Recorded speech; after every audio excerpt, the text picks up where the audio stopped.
Okay, so now that our needle tips are all parallel and pointing in the same direction, like we have our big twist down here, now we are going to attach with a 3-needle bind off. So what's going to happen is these 2 inside needle rows will be together, and these 2 outside needle rows are going to be joined together. So with our working yarn, I'm just going to bring it over the top so I can see it. We're going to just slip these under. We're going to bring these 2 together.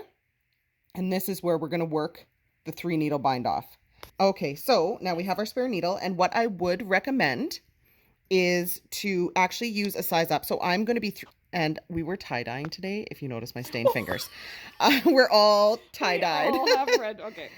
So I'm going to use a 4.5 to do my 3-needle bind off, just so it doesn't get tighter here and kind of squinch together. So I'm going to push these center needles down and out of the way. And I'm going to work my 3-needle bind off with my backmost needle and my frontmost needle. I don't know if the tail can wag any faster. All right. All right, so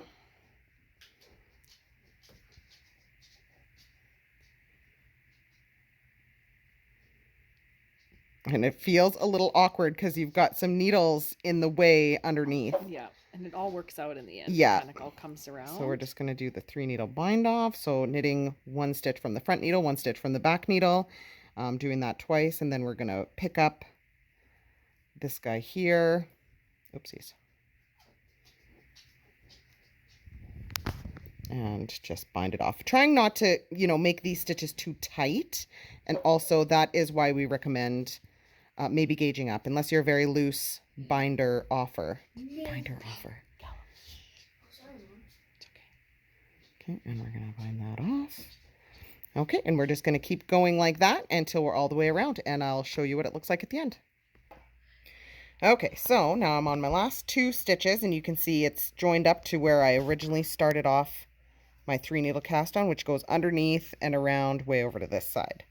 So let's get these last 2 done. Wasn't that fun? It was fun. It gets a little tough. Like, you've got to kind of constantly keep pulling the ends of the needles out to squinch up your needles. But no, I do like a 3-needle bind off. Did I get that? And now you could also choose to do a Kitchener stitch too. Yeah, you definitely could. It's a lot of stitches, but pick your poison. Pick your poison, yeah, pretty much.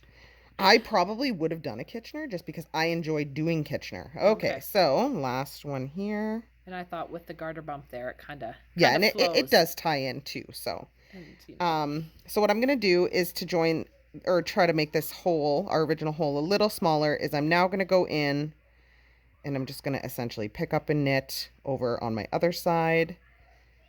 Once more. Oh, that one's kind of loose actually. We're gonna get a good solid stitch.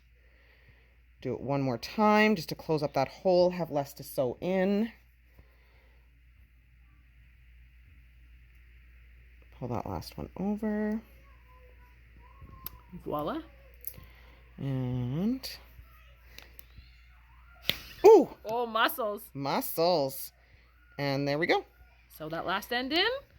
And there's the turn. And there's your 3-needle bind off, which goes all the way underneath. All the way around. Yeah, you can flip it inside out. And there's your twist.